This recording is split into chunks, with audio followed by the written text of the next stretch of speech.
Hydro One by Jessica, Lewis, Matt, and Aaron. Today we will focus on the company Hydro One and look at how the sustainability of a company can be correlated to its enterprise risk management process. We will also compare ERM processes from different industries and show how they do not need to be similar in order to be successful.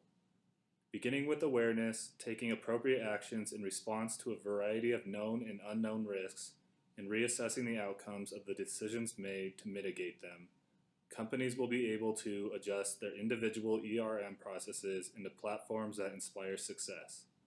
All of this can be achieved by looking at the current position, the ERM process, risk culture, and the big picture. Hydro One's predecessor, Ontario Hydro, was founded in 1906. The primary objective was to deliver electric power to provinces surrounding Ontario and the United States. In 1998, when the Ontario government deregulated the electric power industry, Hydro One was created and relocated to Toronto as a transmission and delivery business that focused on transmissions, distribution, and telecommunications, with the majority of their revenue stemming from transmissions and distribution at 99%. They were responsible for delivering electricity to 1.3 million households, 92 municipal utilities, and 113 large industrial companies. Soon after, Hydro One adopted a $4.5 billion debt as a result of the deregulation and responded with an attempt to file an IPO, which ultimately failed once high-level management salaries made their way to the public's eye. A fallout between high-level executives in the company led to Tom Parkinson replacing the old CEO, Eleanor Clitheroe, but her valuation creation strategy remained in place by focusing on having a consumer-focused service ethos, cost-cutting, enterprise risk management, performance management, and strategic planning. Along with the previous strategy, Tom included the implementation of a risk-based investment planning system and a balanced scorecard that emphasized customer service. As promising as this sounds, Hydro One constantly had to deal with various agendas relating to government ministers, regulators, consumers, environmental groups, employees that pursued an 18-month strike, and capital market debt holders who subscribed to the company's $1 billion bond issue. Their current business position deals with aging assets, increases in summer temperatures, and more popular high-energy technology, which all place additional stress on the company, making Hydro One's value creation strategy more important than ever before. By clearly defining and outlining short and long-term objectives, they will be able to better position themselves and their resources more strategically. A few of their strategic goals include a 90% customer satisfaction rating, improved credit ratings by Moody's and Standard & Poor's, and to be in the top quartile for distribution, transmission, and employee productivity. Some of their current challenges include government regulations and go green initiatives such as smart meters. Reputational risks also pose a challenge, and an example is when 800 employees went on strike in 2005. Also, aging assets with increased usage and capacity concerns and competition with China are other current challenges. A few advantages that are associated with Hydro One are similar interests between multiple levels of the company's organization, ownership of a significant portion of market share, decades of experience in their constantly changing industry, and enough reserve capital to make sudden changes in their business model should an unforeseen risk force them to do so. Threats that can potentially harm Hydro One are external policies and regulations, political threats, environmental factors, and cheaper energy options provided by competitors in foreign countries, specifically China, as mentioned before. A commonality between these advantages and threats is that they can all be influenced by a strategic ERM process, which will be discussed in depth next.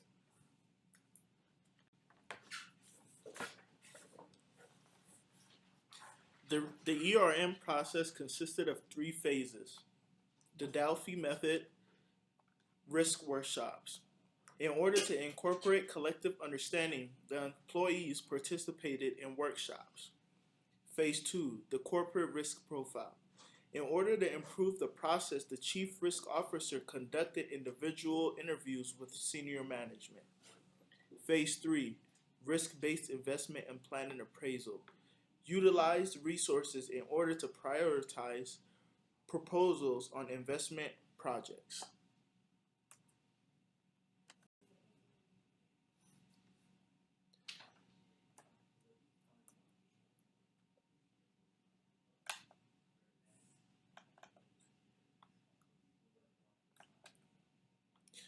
Pros of the ERM process consisted of improvement in communication within management.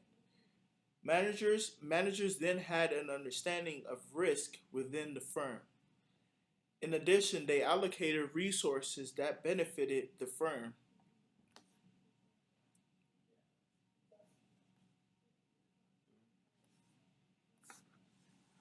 And next, we will discuss the similarities and differences between JPL and Hydro One. A commonality between Hydro One and JPL is the successful implementation of risk-oriented cultures. Changing the mindsets and old habits of employees was necessary for the success of both firms in regards to how each company approached risk. However, before Gentry Lee assumed the role of managing risk manager, it would seem that JPL had a risk-seeking behavior, the idea that more risk would bring more reward. Hydro One, on the other hand, had a risk-adverse behavior, and it seemed risk never had been openly discussed before within Hydro One. Both Gentry and John made it clear that to their employees from the very beginning that it was everyone's responsibility to control risk. Both knew the successes of their company relied upon identifying, evaluating, and monitoring each risk. Both used the company as a whole to find any possible risk and considered future potential threatening risks. Both created an ERM process to facilitate decision-making, identifying which risk had the highest probability and highest severity. With these high probabilities and severities, they were allocated more funds or gave more attention to how this risk could be mitigated. The differences would include a notable difference being the industries of the two companies. JPL risk was associated to exploratory risk space missions, so JPL only had to focus on the missions one at a time, while Hydro One had to focus on the company as a whole to ensure long-term success. JPL and Gentry Lee had assembled a panel which included 12 members and included each of the members in the decision-making process. The panel also calculated the probability and severity and made the final decision on that risk. Also, the risks of the project were only discussed with the 12 panel, unlike Hydro One, who did not have a panel, and risk was openly discussed with everyone. It was discussed among the managers, and they assembled a lengthy list to be narrowed down to a shorter list. Hydro One had more of a decentralized risk approach in which everybody was included on the conversation and associated responsibility of a risk to individual employees. Next, we'll be discussing risk culture and decision making.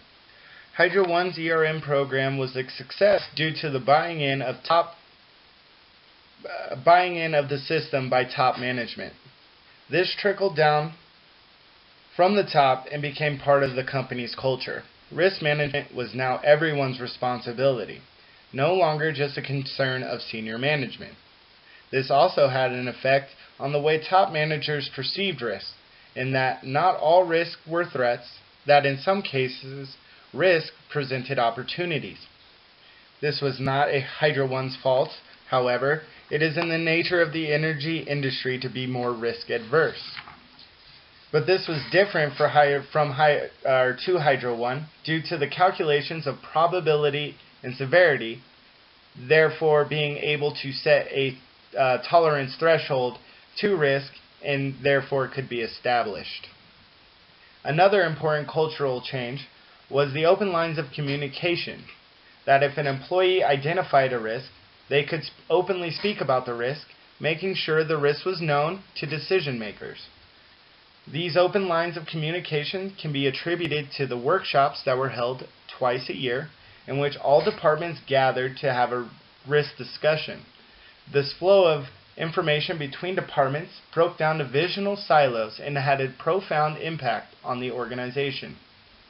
The final change to company culture was the way in which firms' resources were allocated. The risks with the highest severity and probability of occurrence received the most funding. This ensured no more funds were wasted on low-severity risks. Now, next we will take a look at Gentry Lee versus John Fraser in their approach to risk management. John Fraser, as noted in the case, had two roles within Hydro One. He was Chief Risk Officer and part of the audit team.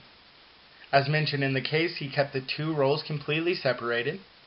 Fraser's style and approach was to create a risk-oriented culture that utilized the expertise of each department to identify risks.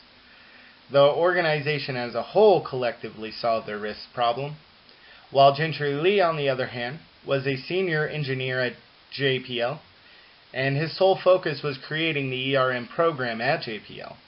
Lee's style was more of a challenge to employees, intellectually critiquing engineers' work so that they may think outside the box and produce their best works. They were both brilliant in their respected fields, in that they were able to ask smart questions and identify the real issues and repercussions behind the risks they were facing. The ERM programs that we have come to know are tailor-fitted to each organization's needs. By identifying, evaluating, allocating proper resources, and the use of monitoring and benchmarking to see if progress had been made or not on each individual risk. Next, we'll look at the big picture. And we will suggest a way to measure how value is created in dollars. The use of the ERM program had become practically mandatory after the Toronto Stock Exchange required companies to comply with strategic risk management programs. Because of this, Hydro One worked on their ERM strategies to stay in compliance with corporate governance. Yet later, as stakeholders and top management wanted to trim expenses, they started looking at the ERM program more closely. Generally, stakeholders appreciate value-added programs where it is easy to see the value in actual dollar amounts instead of abstract terms. This can be a challenge for Hydro One's ERM program since it obviously added value, but finding one specific measure is no simple task. The program is highly complex and has helped the company in multiple ways, including decisions on projects to implement and the risk factors associated to those projects. Therefore, one suggestion to help find value created from the ERM program is by measuring the net present value of projects taken on because of their ERM program, which gives us some idea of how much value has been created to the program. Another possible way is looking at return on investment, pre-ERM program and post-ERM implementation in regards to profit margin and return on investment in such projects. The effectiveness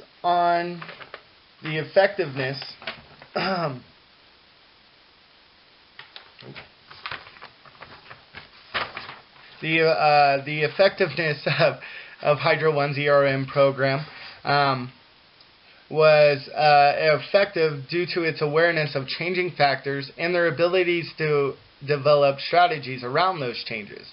For example, the issue of climate change and legislations surrounding climate change. Climate change created a whole new risk for the company, and they had to adapt in order to keep the company competitive. Another big factor they had to stay on top of was in the energy industry altogether. Yet despite all these huge problems, Hydro One was able to use their ERM program effectively, adapting to new risks as they progressed, and changing the level of previous risks as they advanced as well. The entire team decided on what factors were most risky and which were less severe.